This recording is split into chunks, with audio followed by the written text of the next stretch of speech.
आम्हाला न्याय द्या अन्यथा गोळ्या घालून ठार करा. तारळी धरणग्रस्तांचे जिल्हाधिकारी कार्यालयासमोर बेमुदत ठिय्या आंदोलन. 29 वर्षांपासून प्रलंबित संकलन यादीचा प्रश्न, शासन प्रशासनाच्या उदासीनतेविरोधात श्रमिक मुक्ती दलाचा एल्गार. आम्हाला न्याय द्या अन्यथा गोळ्या घालून मारून टाका अशी आर्त हाक देत तारळी धरणग्रस्तांनी सोमवारी जिल्हाधिकारी कार्यालयासमोर बेमुदत ठिय्या आंदोलन सुरू केले. श्रमिक मुक्ती दलाच्या सातारा जिल्हा शाखेच्या वतीने राज्य संघटक डॉक्टर प्रशांत पन्हाळकर यांच्या नेतृत्वाखाली हे आंदोलन करण्यात येत आहे.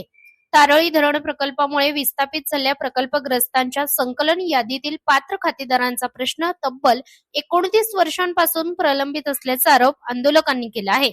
शेती हेच उदरनिर्वाहाचे एकमेव साधन असताना धरणासाठी जमिनी पाण्याखाली गेल्या, मात्र पुनर्वसन व पर्यायी व्यवस्थेबाबत शासनाने दुर्लक्ष केल्याने अनेक कुटुंबांवर मजुरी करून उदरनिर्वाह करण्याची वेळ आल्याचे त्यांनी सांगितले. आंदोलकांच्या म्हणण्यानुसार आधी पुनर्वसन मग धरण या कायद्याचे उल्लंघन करून तारळी धरणात 2010 मध्ये 100% पाणीसाठा करण्यात आला. पुनर्वसनाची प्रक्रिया पूर्ण झाल्याचे प्रमाणपत्र मिळाल्यानंतरच जलसंपदा विभागाने धरण भरावे अशी कायद्यात तरतूद असताना ती पाळण्यात आली नसल्याचा आरोप करण्यात आलाय.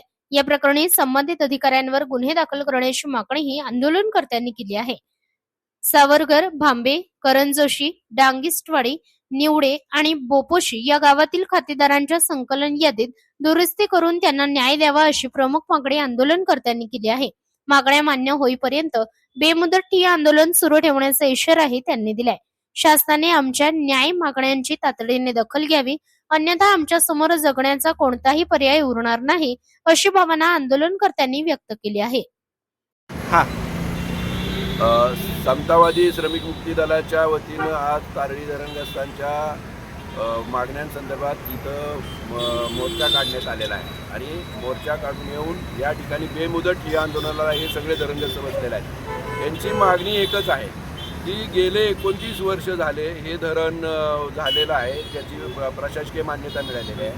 2010 साली हे 100% पाणी ह्या तारळी धरणामध्ये साठवलेलं आहे आणि अशा परिस्थितीमध्ये जवळजवळ 22 खातेदार असे आहेत की त्यांना त्यांची जमीन घरं सगळी पाण्यामध्ये बुडवली, परंतु प्रकल्पग्रस्तांची जी पात्र प्रकल्पग्रस्तांची संकलन यादी असती त्या संकलन यादीमध्ये यांची नावं नाहीत.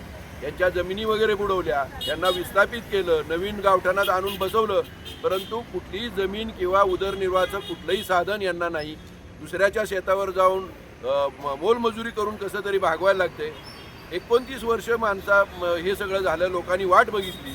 आता आणखी किती वर्ष इथं वाट बघायची असा प्रश्न या धरणग्रस्तांचा आहे. त्यामुळं करो नाही तर मरो अशी परिस्थितीला माणसं सगळी उतारलेली आहेत. इथं आम्हाला आमचं जे काय आहे ते संकलन दुरुस्ती करा, संकलन पात्र संकलन यादीमध्ये आमची नावं सामील करा, ज्या दुरुस्त्या आहेत त्या दुरुस्त्या तातडीनं करा, आम्हाला जमीन घरं हे सगळं गोष्टी प्लॉट वगैरे द्या. ह्या प्रमुख मागणीसाठी या ठिकाणी आज सगळी लोक धरणग्रस्त जमलेले आहेत. आणि जर हे सगळं जमणार नसेल आणि धरणग्रस्तांना जर खरोखरच मारून टाकायचं ठरवलं असेल शासनानं तर तुमच्याकडे फोर्स आहेत, पोलीस फोर्स आहेत, आम्ही इथनं उठणार नाही, तुम्ही गोळ्या घालून आम्हाला मारा अशा मानसिकतेत लोकांची मानसिकता आहे. त्यामुळं शासनानं ह्याच्याकडं चांगल्यानं येणं पाहावं आणि तातडीनं या ठिकाणी जाग्यावर बसूनच इथं आम्हाला आता 29 वर्ष आम्ही काय आता घरी जाणार नाही. 29 वर्ष झालेले आहेत जाग्यावर, जोपर्यंत संकलन दुरुस्ती मिळत नाही त्याची संकलन कॉपी आमच्या हातात मिळत नाही तोपर्यंत इथून आम्ही जाणार नाही असा निर्धार आहे.